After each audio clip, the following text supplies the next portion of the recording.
귀한 찬양 감사하고 또 설교하기 전에 또 간절히 간구하는 기도에 또 은혜 받고 참 감사합니다. 이제 오후 예배는 이렇게 찬양하고 그리고 이제 주로 권사님들이 이 시간을 이제 기도하는 시간을 갖게 될 거예요. 수요일은 제가 봐줘도 주일 오후에는 안 봐드릴 거예요. 그러니까 기도 순서 때 꼭 최선을 다해서 참여해 주시기를 먼저 부탁을 드리겠습니다. 오늘 우리가 예수의 사명 두 번째 시간인데 우리 예수님께서 광야에서 40일 동안 시험을 받으신 후에 어디로 가셨어요? 시험을 받으신 후에 어디로 가셨어요? 광야에서 시험 받고 난 다음에 고향으로 가셨죠. 고향 나사렛으로 돌아오셨어요. 우리 예수님이 이 받으신 시험을 보면 사복음서 중에서 요한복음을 제외한 공관복음서에는 이 내용이 다 기록이 되어 있습니다. 바로 이 시험, 예수님이 받은 이 시험은 오늘 저와 여러분이 삶의 구체적인 현장에서 다 만나는 시험이라는 거예요. 오늘 우리 진성현 권사님 기도하실 때 마귀에게 끌려가지 않게 해달라고 간절히 기도하셨는데 사실 오늘 설교 내용이에요. 어때요? 여러분 늘 기도가 그렇지 않아요? 누구한테 이기게? 마귀 유혹으로부터 이기는 삶을 살게 해달라고 우리가 기도하잖아요. 자, 우리 예수님께서 처음 광야에서 마귀에게 시험 받았던 게 뭐예요? 제일 처음 시험이 이 돌들을 가지고 떡을 만들어 봐라. 당신이 하나님의 아들이면 이 정도 기적은 베풀 수 있을 거 아니냐. 응? 아마 이 사방에 널려 있었던 돌들을 가지고 떡을 만들었다고 한다면 누가 제일 열광을 했을까요? 응?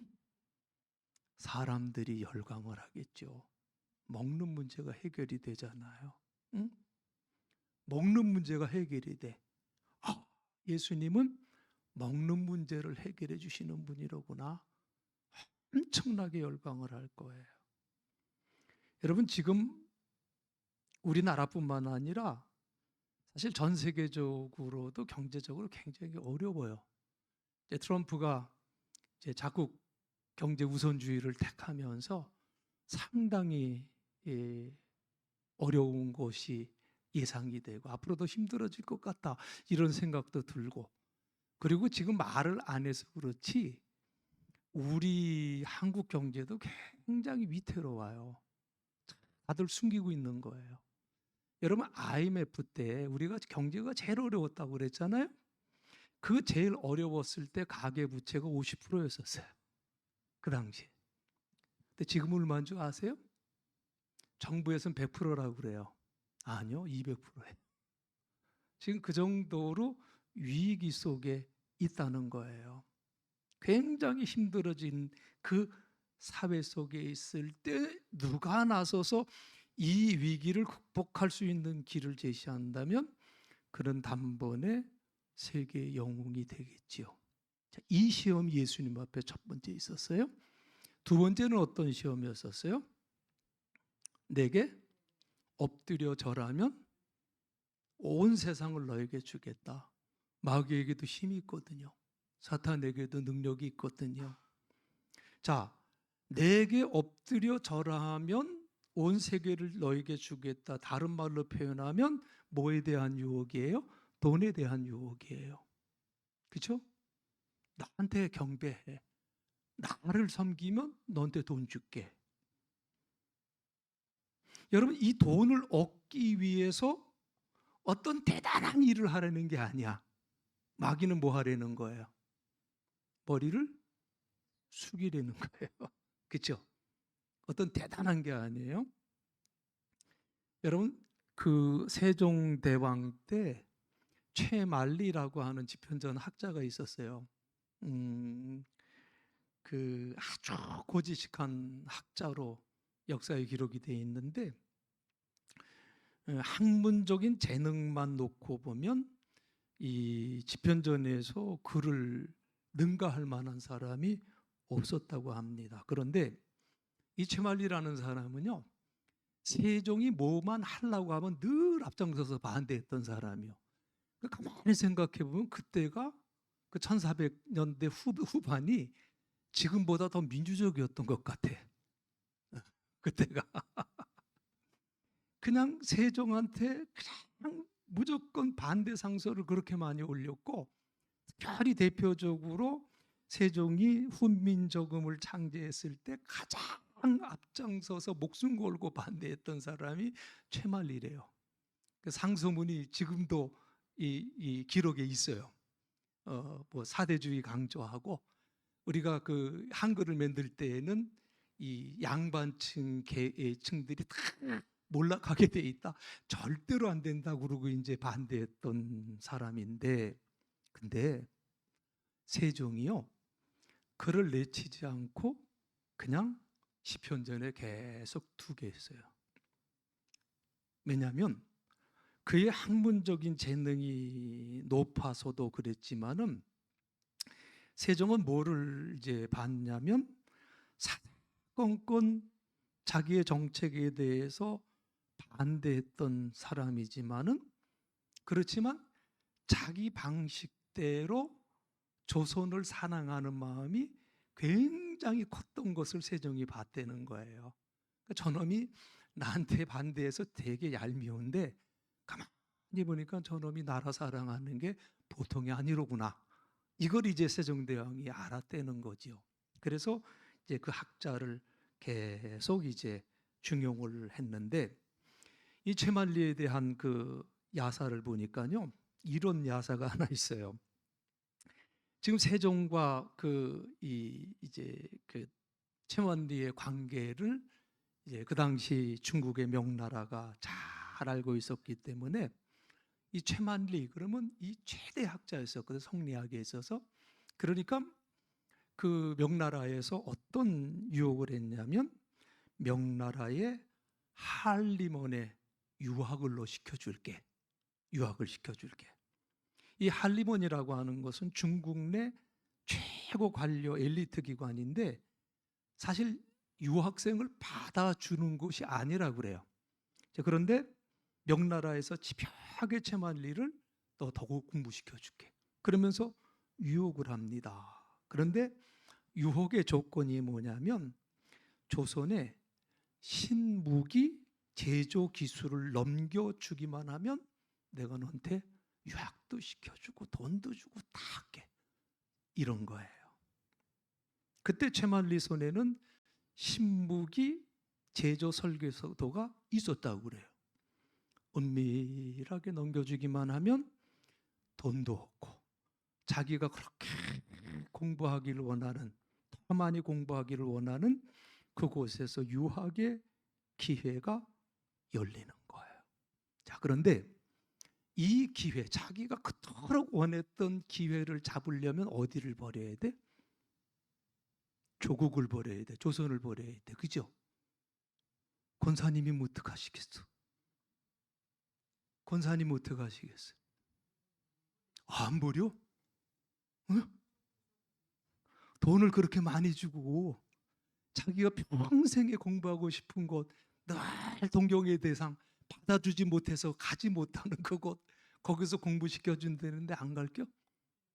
필요 없어요? 아유, 우리 다 애국자들만 있어. 난 너무 감사해. 우리 용산교회 뭐가 돼도 될 거요. 다 애국자들이요. 결국 최만리는 일신의 영달이냐 아니면 조국이냐, 이걸 놓고 고민을 했어요. 넘겨줬을까요? 안 넘겨줬을까요? 왜? 그래요. 세종이 볼 때 저놈은 나를 암만 반대해도 나라를 참 사랑하는 놈이로구나, 이걸 봤댔잖아요. 결국은 넘겨주지 아니하고 나중에 이조 판서까지 역임하면서 나라를 섬겼다고 그래요. 판서 그러면 지금의 장관이에요. 그 6조 중에서 이제 2조 판서를 하면 그 2조 판서가 하는 일이 뭐냐면 그 나라의 인사행정을 총괄하는 인사행정이 총괄하는 최고의 직책이 2조 판서. 그러니까 굳이 지금 우리가 살아가는 이 시대에 어떤 직책 정도냐? 아마 행안부 장관 아니면 대통령 비서실 인사 수석 비서관 정도. 대단한 자리죠. 거기까지 올라가서 나라를 섬기면서 죽었다고 그래요. 자, 그런데 지금 뭔 얘기를 하다가 얘기를 했어요? 예수님한테 마귀가 뭘 얘기를 해요? 나한테 절 한번 해. 그러면 모든 영달을 너한테 다 줄게. 이 시험이 쉬울 것 같아요? 최만리가 겪었던 시험이 클 것 같아요?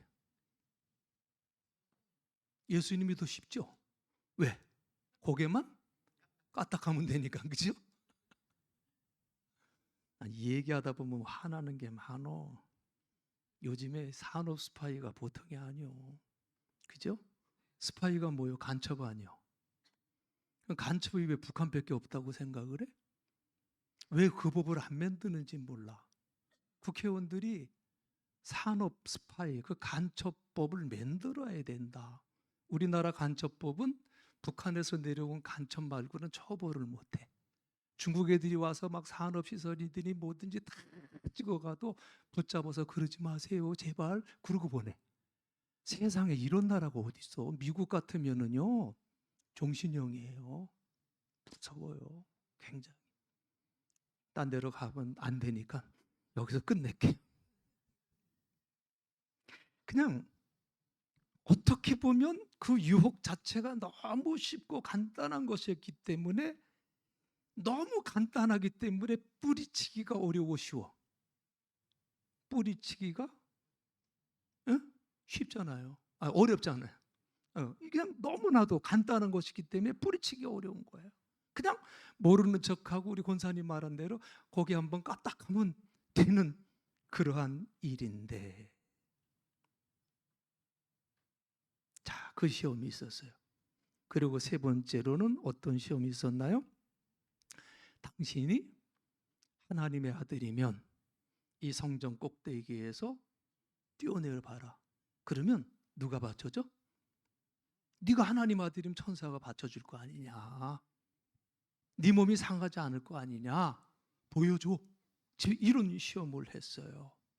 근데 사실 이 말씀은 이 마귀가요 시편 91편 11절로 12절의 말씀을 인용하는 거예요. 시편에 이 말씀이 나오거든요. 그가 너를 위하여 그의 천사들을 명령하사 내 모든 길에서 너를 지키게 하심이라. 그들이 그들의 손으로 너를 붙들어 발이 돌에 부딪히지 아니하게 하리로다. 그렇게 말씀이 나와요. 자, 하나님이 약속했잖아. 그러니까 한번 뛰어내려봐. 사자들을 명하사 너를 지키게 할 거야. 응? 너희가 손으로 너를 받아서 내 발이 돌에 부딪히지 않게 하시겠다고 했잖아 라는 이 말씀이에요. 자, 하나님의 말씀을 들이대면서 시험을 하는 거예요. 이렇게 말씀에도 나왔는데 한번 해봐. 그때 예수님이 뭐라고 말씀을 하세요? 그래요. 신명기 6장 16절에서 너희의 하나님 여호와를 시험하지 말라. 그죠? 왜 그 말씀만 있냐?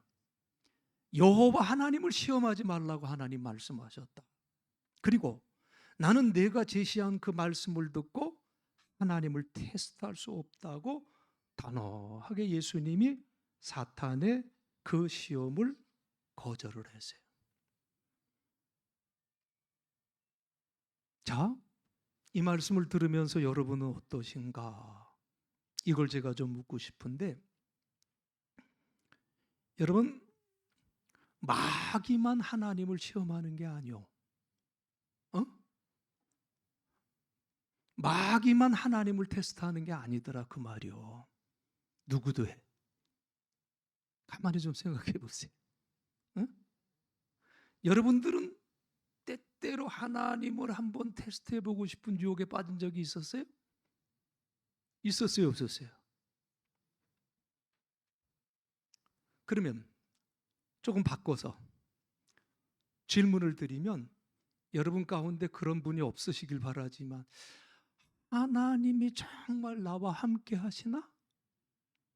이런 질문을 해본 적이 있으세요, 없으세요? 그런 적이 있으세요?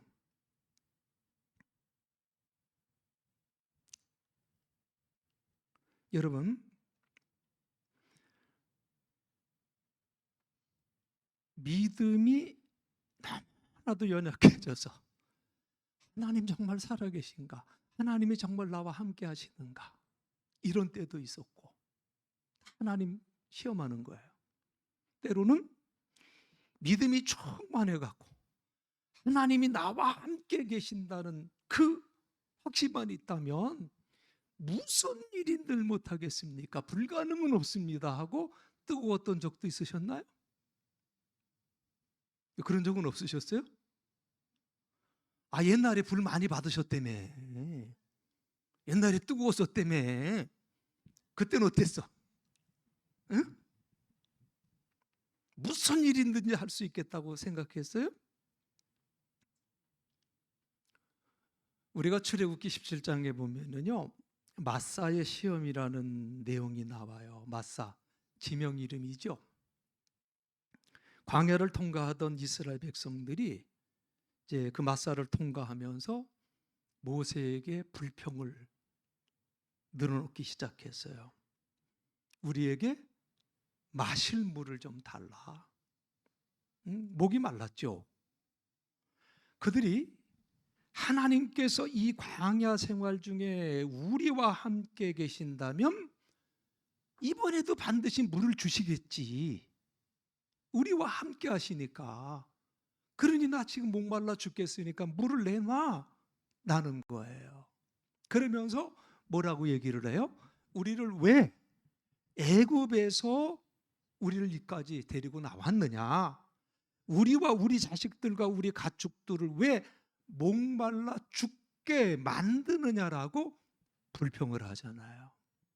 그때 모세가 저들이 무슨 얘기하는지를 알고 있었던 거예요. 뭐냐면 지금 이들의 말 속에는 누구를 테스트하는 거예요?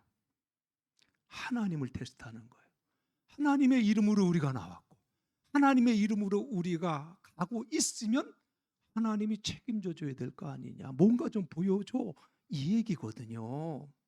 그러니까 모세는 너무 마음이 아파가지고 어떻게 너희들이 여호와를 시험할 수 있느냐, 출애굽기 17장 17절에 그렇게 나와요.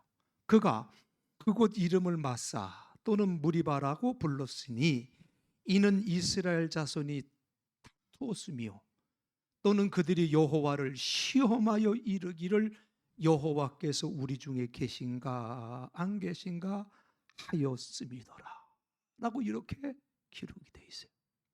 그러니까 모세는 지금 이스라엘 백성이 여호와께서 우리와 함께 계시냐 안 계시느냐 하고 여호와를 시험했으므로 그곳의 이름을 마사라고 불렀어요. 여러분, 예수님께서 받으신 유혹에 대한 말씀이 히브리서에서 그 유혹에 대한 결론을 이렇게 내고 있어요. 히브리서 4장 15절에 보면 우리에게 있는 대제사장은 우리의 연약함을 동정하지 못하실 이가 아니요 모든 일에 우리와 똑같이 시험을 받으신 이로되 뭐는 없다고 그랬어요. 죄는 없으시니라. 예수님도 우리와 똑같이 시험을 받았지만 예수님에게는 죄가 없으시니라. 자, 우리의 대제사장은 우리의 연약한 부분을 다 알고 계신데요. 이 땅에 계실 때 그분은 우리와 마찬가지로 시험을 받으셨다고 말씀을 해요. 그런데 결코 죄를 짓지 않으셨다. 이렇게 증거하고 있지요. 이 마지막에 나오는 말씀이 우리에게는 희망인데, 우리는 모두가 연약하기 때문에, 우리 모두가 다 연약하기 때문에 유혹을 이길 힘이 없어요. 하루아침에 유명해지고 싶은 유혹도 있고요. 사람들에게 인정받고 싶은 유혹도 있고요. 돈에 대한 유혹도 있고요.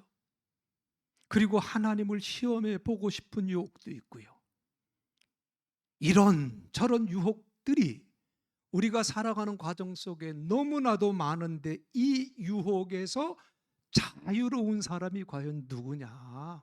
응? 자유로운 사람이 없다는 거예요. 그러면 아무도 이런 유혹을 이길 사람이 없으니까 마귀의 유혹을 우리가 당연시 해야 되느냐?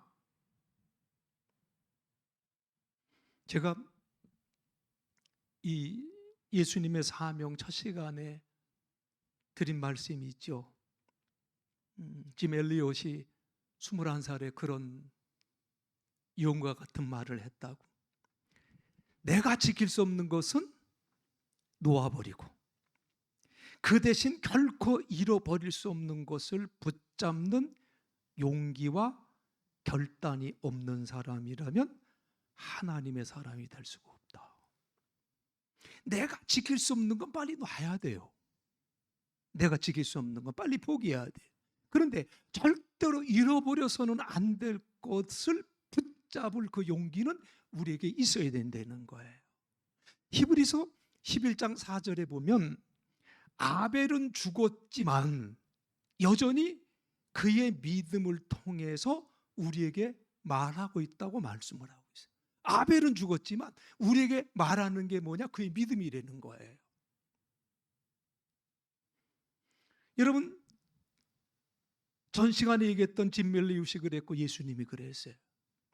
그들은 뭐를 통해서 우리에게 말을 하느냐? 믿음을 통해서 말을 하고 있다는 거예요. 예수님께서 마귀의 유혹을 이기셨다는 성경 말씀이 우리에게 희망이라는 거죠. 우리 예수님이 그랬던 것처럼 우리도 마귀의 유혹을 이길 수 있다. 아멘? 아멘이죠. 우리 예수님이 그랬던 것처럼 우리도 어차피 내가 지킬 수 없는 것들은 빨리 놓아버리고 결코 내가 잃어버릴 수 없는 것들을 붙잡을 수 있어야 될 줄로 믿습니다. 그래서 우리가 그 예수를 믿는 믿음으로 우리도 할 수 있다. 응? 내가 예수를 믿는 그 믿음으로 사탄의 유혹을 이길 수 있다라고 하는 선언이 우리의 신앙의 삶 속에서 고백이 되어져야 된다는 거예요. 응? 자, 우리 예수님께서 갈릴리로 가실 때 그 앞에 수식되는 말이 있어요. 우리 예수님은 성령의 능력을 가지고 갈릴리로 가셨다라고 이렇게 말씀하고 있어요. 14절이죠. 예수께서 뭐로요? 성령의 능력으로 갈릴리에 들어가시니 그랬어요. 뭐로 가셨어요? 응? 성령의 능력. 여러분, 우리가 이것을 잊어버려서는 안 돼요. 응? 이 성령의 능력이라는 것을 내가 붙들지 못하면 그 다음에 나오는 말씀들을 우리가 이해할 수가 없는 거예요. 자, 성령이 뭐라고 그랬죠? 성령은 다른 말로 표현하면 누구의 마음이라고 그랬어요? 하나님의 마음. 그죠? 하나님의 영, 하나님의 마음이라고 그랬어요. 사탄의 유혹을 이긴 예수님이 하나님의 영으로 그리고 하나님의 마음으로 채워져 있었다는 거예요. 중요한 것은 그렇게 하나님의 영으로 충만하니까, 하나님의 마음으로 가득 채워졌으니까 자신의 생에 대한 통찰력이 생기고 하나님의 계획과 목적을 알 수 있게 되었다는 거지요. 여러분, 사도행전 13장 36절에 보면 다윗은 당시에 하나님의 뜻을 따라 섬기다가 잠들어 그 조상들과 함께 썩임을 당하였으되 이렇게 말씀하고 있어요. 그렇죠? 자, 여기서 다윗은 당시에 누구의 뜻을 쫓았어요? 하나님의 뜻을 쫓아 섬기다가라고 말씀을 해요. 공동 번역 성경에 보니까 이 말씀이 다윗은 한평생 하나님의 뜻을 받들어 섬기면서 살다가 이렇게 말씀하고 있고요. NIV 영어 성경에 보니까 다윗은 자신의 세대에 하나님의 목적을 위해서 일했습니다 라고 이렇게 번역을 하고 있어요. 그러니까 성령의 능력으로 충만한 예수님은 자신의 생애에 대한 하나님의 목적을 발견했고, 그때부터 예수님은 그 하나님의 목적을 섬기는, 다시 말해서 목적이 이끄는 삶을 사실 수가 있었다는 거예요. 고향 나사렛에 가셔서 예수님이 평소 습관대로 안식일에 어딜 가셨습니까? 회당에 가셨죠. 그렇죠? 자, 여기 보면 습관대로 이렇게 기록이 되어 있는데 별로 생각 없는 늘 하던 버릇대로라는 뜻으로도 읽을 수 있지만 이 경우는 그렇지가 않아요. 하나님의 영으로, 하나님의 마음으로 가득 채워진 예수님께서 안식일에 회당을 찾은 것은 당연한 일이었었어요. 자, 이 회당에서 예수님은 여러분 17절 말씀 보세요. 자, 17절 말씀해 보니까 누구의 글을 받았다고 그랬어요? 선지자 이사야의 글을 드리거늘 책을 펴서 이렇게 기록된 데를 찾으시니라고 말씀을 했어요. 자, 지금 예수님이 예언자의 책을 건네받으시고 책을 펴서 이렇게 기록된 곳을 찾아 읽으셨다는 거예요. 우리 예수님께서 받으신 것은 이사야서예요. 두루마리예요. 낙권으로 있는 이 두루마리를 풀면서 특별한 곳을 찾아 읽으셨는데 그 말씀이 오늘 우리가 가진 성경 이사야서 61장 1절로 2절의 말씀을 그 회당에서 가르쳤어요. 여러분, 그때 그 나사렛 회당의 모습을 한번 여러분의 상상을 총동원해서 한번 그려보세요. 하나님의 영으로, 하나님의 마음으로 가득 찬 예수님께서 지금 이사야가 기록된 말씀을 읽고 계세요. 주 여호와의 영이 내게 내리셨으니 이는 여호와께서 내게 기름을 부으사 가난한 자에게는 아름다운 소식을 전하게 하려 하심이라. 나를 보내사 마음이 상한 자를 고치며 포로된 자에게 자유를, 갇힌 자에게 노임을 선포하며 여호와의 은혜의 해와 우리 하나님의 보복의 날을 선포하여 모든 슬픈 자를 위로하되 라고 우리 예수님께서 회당에 모여 있는 이들에게 읽어주기 시작했어요. 자, 이 말씀을 보면 예수님께서 풀었던 두루마리를 다시 감아서 회당에서 일하는 사람에게 돌려주고 자리에 돌아와 앉으신 것으로 보여요. 자, 그러나 이 말씀은 예수님께서 하시고자 했던 일을 끝내신 것이 아니라 이제부터 중요한 일을 시작하시려고 했다는 뜻이지요. 여러분, 그 문헌에 보면 당시의 그 랍비들은 이렇게 서서 하지 않았대. 서서 가르치지 않고 의자에 앉아서 말씀을 가르쳤대요. 오늘날에도 그런 전통이 희미하게 남아 있는데 그게 권위였었어요. 교수를 영어로 프로페서라고 그러죠. 그런데 교수직, 그 직을 얘기할 때는 뭐라고 얘기하냐면 체어라고 그래요. 체어가 뭐예요? 의자예요. 그러니까 교수의 직을 얘기할 때는 체어예요. 그러니까 여러분 석좌 교수라고 들어보셨죠? 석좌 교수, 어떤 학문적인 이런 큰 어떤 이 성과가 있거나 존경받는 일을 대학에서 석좌 교수로 모신다. 그래서 이제 기업에서 이런저런 연구비 받아서 그분 연구할 수 있게 이렇게 도와주고 그리고 강의도 맡기고 하는 분을 석좌 교수라고 하는데, 석좌 교수 뜻이 그거잖아요. 클 석자에 앉을 좌자예요. 클 석자에 앉을 좌, 가르칠 교회 줄 숫자를 쓰지요. 그러니까 그 옛날에는 권위 있는 사람들은 자리에 앉아서 가르쳤대요. 지금 예수님이 회당 앞에 있는 의자에 앉으셨어요. 자, 그리고 사람들은 모두 의자에 앉으신 예수님을 주목했고 과연 그 입에서 무슨 말이 나오는지를 주목했다는 거예요. 우리 예수님 본문 누가복음 4장 21절에서 뭐라고 말씀하셨어요? 자, 이사야의 말씀 61장 1절 2절의 말씀을 읽어주셨다고 그랬잖아요. 그리고 예수님이 무슨 말씀을 하세요? 앉으셔서 이 글이 오늘 너희 귀에 응하였느니라 하시니라고 이렇게 말씀을 하세요. 이 성경 말씀은 이사야 선지자를 통해서 들려주시고 약속해 주신 이 말씀은 오늘 이 말씀을 너희가 듣는 순간에 이루어졌다고 하는 말씀이에요. 지금 이 말씀이. 그날 예수님의 말씀은 매우 짧았지만 그의 입에서 나온 말씀은 인류 역사와 운명을 바꿔놓는, 세상을 뒤흔드는 그러한 선언과도 같은 거예요. 자, 예수님의 이 말씀을 이해하기 위해서 19절에 나오는 중요한 말씀이 있는데 주의 은혜의 해라는 말이 나와요.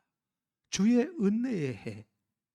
이게 무슨 말인지 제 문자적으로 풀이하면 하나님께서 베풀어 주시는 호의, 하나님께서 사람들에게 값없이 베풀어 주는 은혜의 해다, 이렇게 해석할 수 있는데 사실 이렇게 말해도 그 말이 정확하게 무슨 뜻인지 모르죠.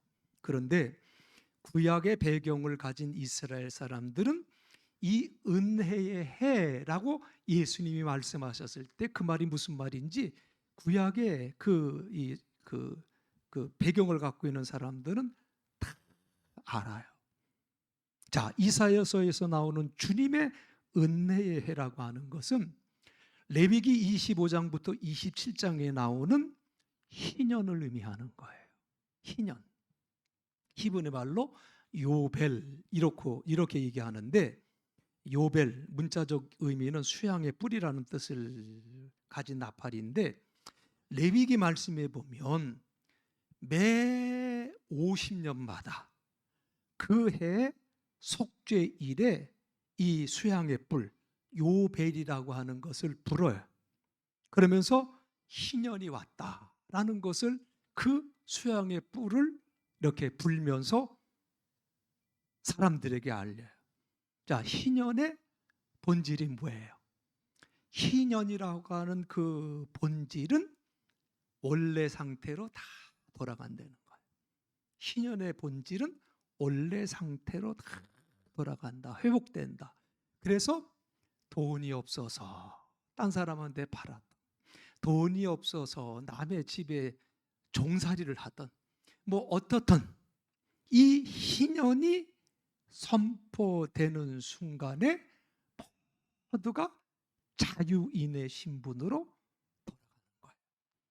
매 50년마다 돌아오는 속죄일의 분은 이 요벨 소리와 함께 땅도 노예도 모두가 원래의 상태로 돌아가는 거예요. 그래서 희년이야말로 가난한 사람들에게는 유일한 희망이었고요, 노예들에게는 자유인으로 돌아갈 수 있는 희망의 날이 바로 희년 요벨이었다는 거지요. 그래서 그 당시에는 운이 좋은 사람이 평생에 한 번 이 희년을 맞이할 수가 있었다고 그러죠. 우리 예수님은 지금 이 나사렛 회당에서 그 희년에 대한 말씀을 하시는 거예요. 의자에 앉으신 예수님은 이 성경 말씀이 오늘 이 말씀을 너희가 듣는 사이에 너희에게 이루어졌다라고 이렇게 선포하셨어요. 가난한 사람도, 포로된 사람도, 눈먼 사람도 억눌린 사람도 모두가 다 해방이 된다는 거예요. 그런데 그것이 먼 장래의 일이 아니라 지금 이 말씀을 듣는 사람들에게 이미 희년이 시작이 되었다고 하는 선언을 하셨어요. 여러분, 희년이라고 하는 것은 하나님의 율법으로 정해놓은 거예요. 그런데 사람들은 교묘하게 희년의 법을 어겼을 거예요. 하나님의 법은 인간의 죄성으로 말미암아 잘 지켜지질 않았을 거예요. 레위기에 나와 있는 희년의 율법은 장차 하나님의 아들로 오실 예수 그리스도를 통해서 이루어질 하나님의 대구원의 역사의 그림자예요. 여러분, 그렇습니다. 예수 그리스도의 복음을 듣는 사람들의 삶 속에서 하나님의 그 희년의 역사가 시작이 된다는 것을 아셔야 돼요. 그 복음을 듣는 사람들의 삶 속에는 하나님께서 하시는 대회복의 역사가 시작이 된다는 것. 그래서 우리가 예수 그리스도 안에서 참된 신앙인, 참된 인간이 될 수가 있다는 거죠. 억눌린 것에서부터, 종된 상태에서부터 해방이 되어서 참된 자유인이 될 수가 있다는 거예요. 이것이 우리가 하나님을 믿는 이유이고요, 동시에 예수 그리스도를 나의 주님으로 영접하는 이유가 된다는 것을 여러분 믿으시기 바랍니다. 내가 왜 예수를 영접하고 살아가느냐? 내가 왜 하나님을 예배하며 살아가느냐? 참 인간으로 회복되기 위해서, 하나님이 약속하신 그 자유인으로서 참 인간성을 회복하기 위해서, 창조주 하나님 아버지를 알고 인간의 본분을 알아서 자신의 삶에 대한 하나님의 목적과 계획이 이거로구나 라고 하는 것을 깨닫고 그 일을 위해 살아가는 삶, 그게 사명의 삶이죠. 그게 참된 자유인의 삶이죠. 사랑하는 성도 여러분, 우리도 다윗처럼, 그리고 예수님처럼 우리의 세대에 하나님의 목적이 뭘까? 다윗은 자신의 세대에 하나님을 바로 섬기는 것을 목적으로 하고 살았다고 그랬어요. 그러면 오늘 내 세대에 하나님께서 원하시는 뜻이 무엇일까? 그 목적을 깨달아서 그 목적을 섬기는 삶을 살아야 되지 않겠습니까? 이것이 사명자의 삶이에요. 어떤 크고 대단하고 내가 전도의 사명을 받아서 100명, 1000명을 전도했는데 물론 엄청난 상급이에요.